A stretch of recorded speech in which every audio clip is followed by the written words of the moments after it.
duduk. Shalom. Kita punya ayat diucapkan minggu ini adalah Habakuk 3 ayat 19. Habakuk pasal 3 ayat 19. Allah Tuhanku itu kekuatanku, Ia membuat kakiku seperti kaki rusa, Ia membiarkan aku berjejak di bukit-bukitku. Mari kita ucapkan bersama-sama. 1, 2, 3. Allah Tuhanku itu kekuatanku, Ia membuat kakiku seperti kaki rusa, Ia membiarkan aku berjejak di bukit-bukitku. Sekali lagi dengan suara yang keras, 2, 3. Allah Tuhanku itu kekuatanku, Ia membuat kakiku seperti kaki rusa, Ia membiarkan aku berjejak di bukit-bukitku. Puji Tuhan. Saudara-saudara, yang pasti Tuhan itu kekuatan kita, bukan hikmat saudara, bukan kepintaran saudara, bukan disiplin ilmu saudara, tapi Tuhanlah kekuatan kita. Tuhanlah yang membuat saudara berada di tempat kemenangan. Lalu yang kedua, Dia mengatur kaki kita, Dia meletakkan kaki kita, Ia membuat kakiku seperti kaki rusa. Saudara tahu, ada di bukit-bukit terjal, tetap dia aman. Ada di tempat-tempat yang sulit dijangkau oleh musuh, kaki rusa ada di sana. Artinya, saudara ada dalam perlindungan Tuhan yang luar biasa. Lalu saudara punya berkat yang sudah Tuhan siapkan. Kau punya bukit, kau punya bagian, kau punya porsi yang sudah Tuhan siapkan. Karena di sini ada bukit-bukitku. Artinya Tuhan sudah siapkan berkat-berkat buat saudara dan saudara akan menerima berkat yang Tuhan sudah siapkan. Amin. Jadi Habakuk 3 ayat 19 bisa saudara buat status hari ini. Tuhan itu kekuatanku. Kalau aku bisa sampai sejauh ini, tinggal berapa hari lagi mengakhiri 2023 karena Tuhan kekuatan kita. Mari kita berdoa. Tuhan, Engkaulah kekuatan kami, karena Engkau kami ada, dan di luar Tuhan kami tidak bisa berbuat apa-apa. Dalam nama Yesus kami mengucap syukur. Haleluya.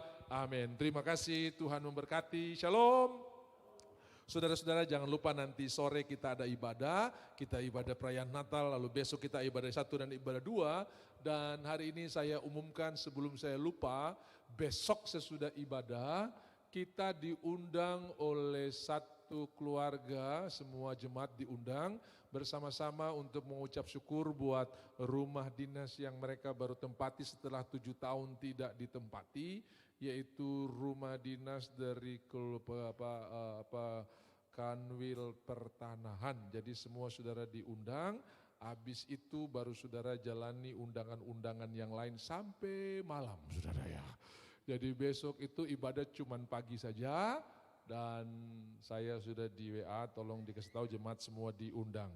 Baik, Bapak Ibu yang dikasihi oleh Tuhan, kita sudah mengikuti tahun-tahun yang luar biasa, hari-hari yang luar biasa, dan seperti tema kita di tahun ini yang sebentar lagi akan selesai, dan kita akan mendengarkan tema kita untuk tahun 2024 di malam kunci tahun, hari Minggu tanggal 31, itu adalah hari terakhir di tahun 2023, dan memang tahun ini sedikit unik, karena dimulai dengan hari Minggu dan diakhiri dengan hari Minggu. Saya masih ingat, masih fresh saudara ya, tanggal 1 Januari itu hari Minggu kita pegang perjamuan kudus, ada yang capture ayatnya, lalu kita masuki 2023 itu di hari pertamanya hari Minggu.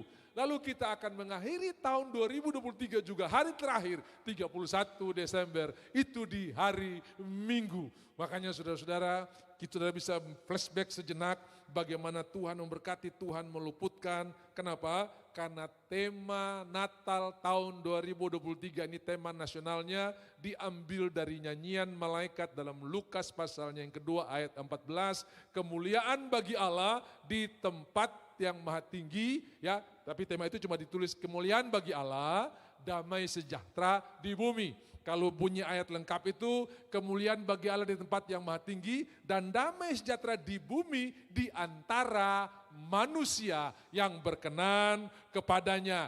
Jadi saudara-saudara tangkap baik-baik tema ini, bahwa orang yang paling penuh sukacita dan damai sejahtera di bumi, di Jayapura, di Indonesia, di Papua adalah orang yang selalu menyatakan kemuliaan bagi Allah. Amin. bukan rumah 10 damai sejahtera, mobil 3 damai sejahtera, deposito besar damai sejahtera, tetapi kemuliaan bagi Allah damai sejahtera di bumi. Sebab ada orang punya miliaran, tapi dia manusia paling sedih, paling sepi, paling sunyi di muka bumi. Yang ini saya bilang kekayaan di tangan orang miskin. Di tangannya begitu banyak uang, tapi dia miskin sahabat, miskin hubungan, bermasalah sana, bermasalah sini. Hatinya penuh dengan teriakan, tangisan, siapa yang bisa jadi sahabatku? Ini orang miskin, saudara-saudara ya. Tetapi ketika kita dengarkan nyanyian malaikat ini, kemuliaan bagi Allah, damai sejahtera di bumi, ini akan mewarnai tahun 2024, di mana saudara mungkin tidak punya banyak seperti yang dimiliki oleh orang lain, tapi saudara orang paling bahagia di muka bumi ini. Saudara orang paling senang di muka bumi ini. Saudara orang yang paling joy di muka bumi ini.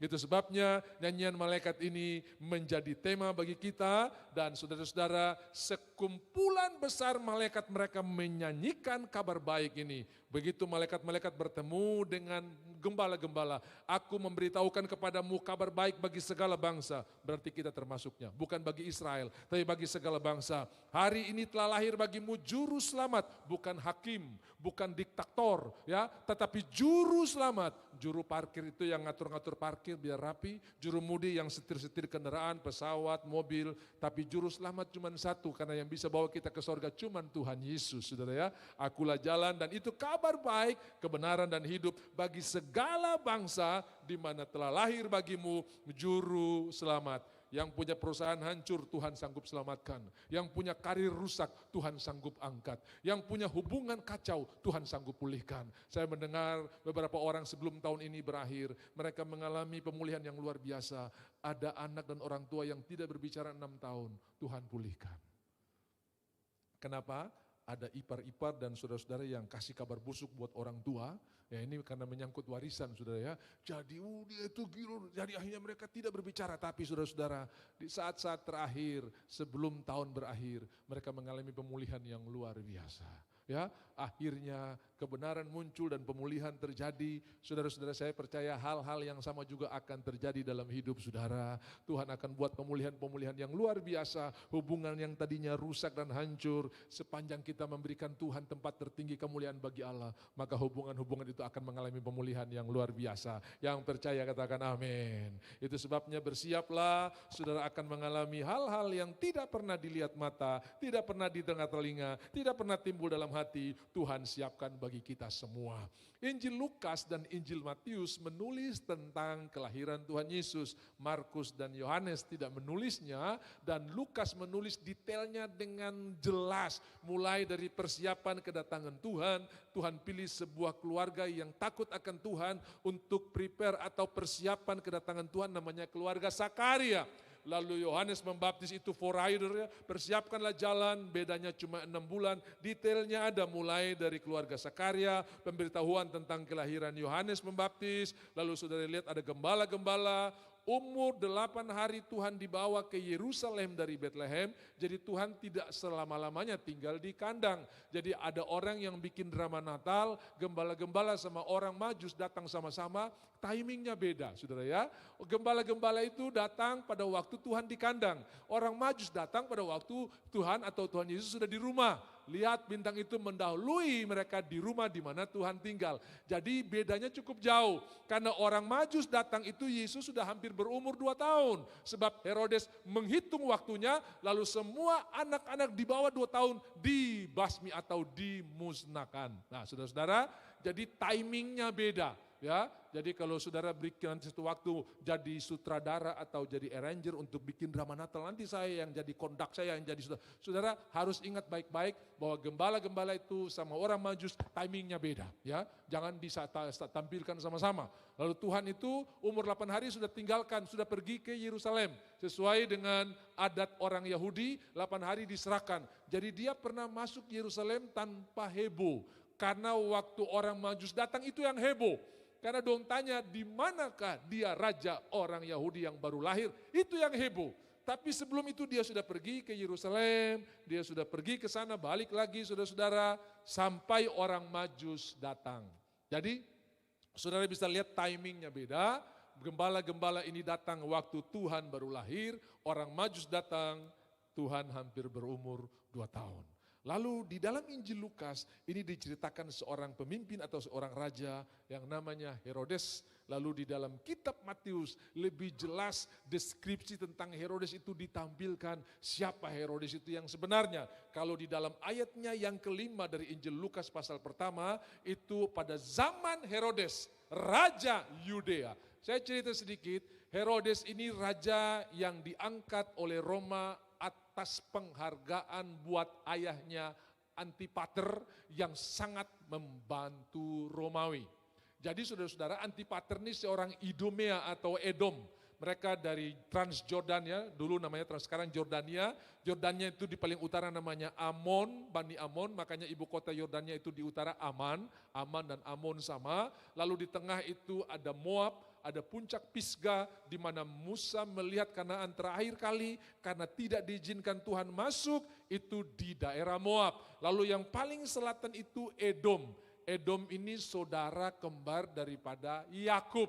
Jadi saudara-saudara, Ishak ini punya istri namanya Ribka, mengandung anak kembar dan masih di kandungan dia sudah rasa setengah mati dan dia bilang, aduh kenapa saya harus mengandung kayak begini. Lalu Tuhan berfirman, anak yang tua akan jadi hamba bagi anak yang kedua atau anak yang bungsu. Yang lahir duluan itu Esau, merah, barangnya berbulu, kemudian yang lahir kedua adalah Yakub. Jadi tanpa Yakub harus menipu, Tuhan sudah siapkan berkat buat dia. Cuma kita ini kadang-kadang terasa sabar saudara ya. Alkitab bilang begini dalam Mazmur 55. Tidak untuk selama-lamanya orang benar dibiarkan goyah. Ada yang tanya, Bapak, tidak untuk selama-lamanya itu berapa lama? Karena Tuhan terlalu lama jadi saya mendahului ini. Tuhan terlalu ada, saudara-saudara jangan pernah menjadi lelah, jangan pernah menjadi lemah. Karena apa yang kita tabur pasti kita akan tuai. Yang percaya katakan amin. Saudara-saudara yang dikasihi oleh Tuhan, lalu Yakub ini akhirnya nipu saudaranya dan saya mau berkata buat saudara jauh sebelum Yakub menerima berkat-berkat itu Tuhan sudah siapkan. Cuma karena tidak sabar, ya itu. Saudara, Abraham juga pernah mengalami hal yang sama. Siapa ini Abraham? Yakub punya papa namanya Ishak. Ishak punya papa namanya Abraham. Engkongnya Yakub. Sama juga, dia punya oma atau ama bilang begini, aduh saya ini terada anak ini, padahal Tuhan janji berulang-ulang keluar, saya akan buat engkau jadi bangsa yang besar, keturunanmu berarti pasti punya anak. Ya, cuma kadang-kadang tidak sabar tunggu janji Tuhan, akhirnya Ismail lahir. Tetapi garis berkat ada pada Ishak. Nah, itu sebabnya Ishak dapat Yakub. Nah, Herodes ini datang dari Idumea atau Edom. Dan saudara-saudara, dalam pemerintahan kaisar di Roma yang bernama Antonius, maka si Antipater ayah daripada Herodes ini sangat menolong. Dia seorang yang sangat berjaksa, tapi dia akhirnya mati karena diracun oleh orang-orang yang iri hati sama dia. Kemudian sebagai penghargaan dia punya 5 anak dan anak kedua itu Herodes diangkat jadi raja. Nah saudara-saudara, Herodes ini seorang politikus yang luar biasa. Begitu dia diangkat jadi raja, dia dapat kehormatan jadi raja, maka dia kasih satu apresiasi buat raja atau kaisar Antonius yang ada di Roma dengan membangun sebuah benteng yang ada di pinggir bait suci namanya Benteng Antonia. Saudara yang pernah pergi Israel pasti tahu ada sebuah benteng yang dibangun oleh Herodes dan didedikasikan buat kaisar yang dari Roma namanya Antonius, namanya Benteng Antonia. Dan benteng itu memang termasuk benteng yang bagus sekali untuk penjagaan juga. Kalau ada perayaan Paskah atau apa ribuan orang kumpul di sana, maka benteng itu jadi menara pengawas ya. Untuk lihat kalau ada rusuh atau apa bisa diantisipasi secepatnya.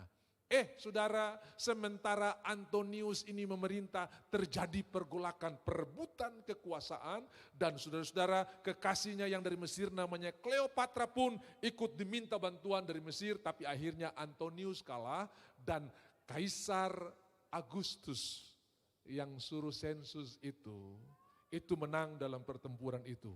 Nah biasanya kalau saya ini diangkat oleh Raja A atau Presiden A, terus Presiden ini lengser, pasti saya juga akan ikut lengser.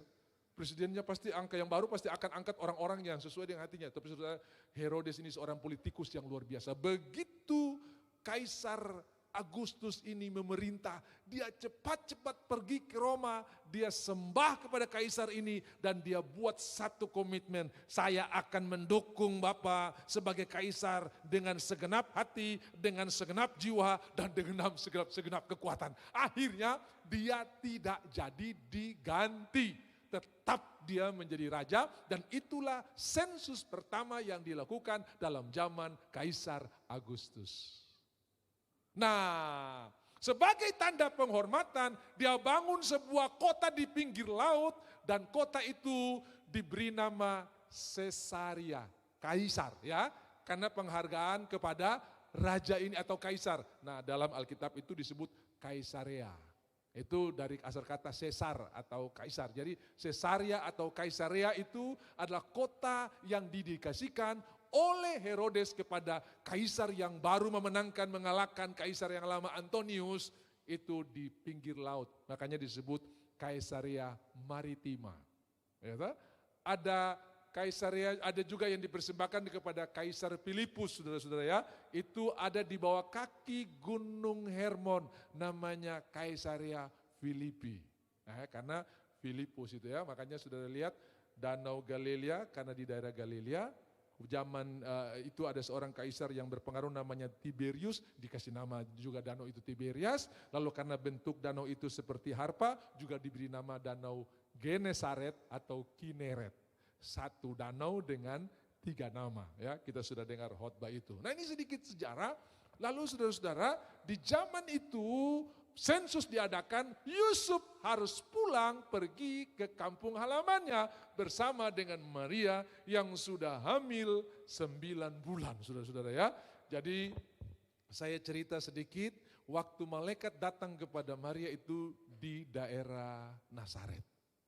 Makanya di sana ada sebuah gereja yang didedikasikan untuk Maria mendapatkan kabar baik, ya, engkau akan mengandung dan melahirkan seorang anak namanya Immanuel. Dia adalah Allah Tuhan yang akan orang yang akan membebaskan umat Israel. Dia diberikan nama Yesus ya. Lalu Yusuf tadinya rencana mau ceraikan dia, malaikat bilang jangan, ambil dia sebagai istrimu. Lalu mereka harus pulang ke kampung mereka di Bethlehem karena itulah sensus pertama. Nah saat itu semua tempat tidak ada. Coba saudara bayangkan Yusuf ini orang Bethlehem. Masa keluarga tak ada sisa satu pun buat dia. Saudara-saudara, semua keluarga pasti tidak bisa menerima keadaan Yusuf di mana dia belum menikah, Maria sudah hamil. Dan pasti mereka bilang tidak ada tempat karena mereka tidak akan menerima orang najis seperti begitu. Tapi mereka tidak tahu ini penggenapan daripada nubuatan pertama di dalam Alkitab. Kejadian pasal 3 ayat yang kelima. Keturunan daripada perempuan, bahasa Inggris bilang hair seeds atau benih daripada perempuan. Perempuan tidak punya benih, yang punya benih itu laki-laki. Tetapi itu nubuatan yang dilakukan dan disampaikan oleh Tuhan bahwa akan lahir Mesias tanpa campur tangan laki-laki, yaitu benih daripada perempuan. Sejak nubuatan itu keluar, iblis berusaha untuk merusak keturunan manusia supaya jangan ada benih perempuan yang lahir yang menginjak kepalanya. Habel dibunuh, habis sudah, orang yang baik ini sudah selesai, tidak ada keturunan lagi. Tuhan masih punya keturunan yang lain. Abraham dibuat mandul, tapi Tuhan berkata, anakmu nanti yang akan menjadi pewaris, bukan anak orang lain. Karena Eliezer, Abraham bilang, nanti Eliezer jadi ahli warisku. Aku gak punya anak. Tidak, anakmu lihat ke langit, nanti anakmu seperti itu banyaknya. Lalu percayalah Abraham, Kejadian 15, dan Allah memperhitungkan itu sebagai kebenaran. Ishak lahir. Saudara-saudara, lalu dari Ishak ini lahirlah 2 suku, 2 anak, yaitu Yakub dan Esau. Kemudian Yakub yang dipilih, Yakub memperanakan 12 anak laki-laki dan 12 anak laki-laki inilah yang menjadi suku atau cikal bakal bangsa Israel. Satu orang diutus lebih dulu namanya Yusuf, kemudian yang lain pindah ke Mesir dan di sanalah mereka beranak pinak sampai sangat banyak, lahirlah Firaun yang tidak mengenal Yusuf. Kemudian Firaun berkata, ini kalau dong pegang batu saja ketong kalah, dong pegang rotan saja ketong kalah, karena ini masa terlalu banyak. Dia kasih keluar instruksi, nanti kalau yang lahir laki-laki di kalangan orang Israel, buang ke sungai Nil. Zaman itu buaya makan bayi-bayi anak-anak Israel. Zaman itu kuda Nil pesta dengan bayi-bayi anak-anak Israel. Tetapi ada bidan-bidan yang takut Tuhan, karena mereka telah melihat pertolongan Tuhan yang luar biasa buat orang Israel. Mereka tidak melakukan instruksi raja, makin hari makin bertambah banyak. Jadi saudara tahu, pemusnahan bangsa ini bukan baru sekarang, dari dulu sudah ada. Dari Mesir sampai ke Hamas, sudah ada.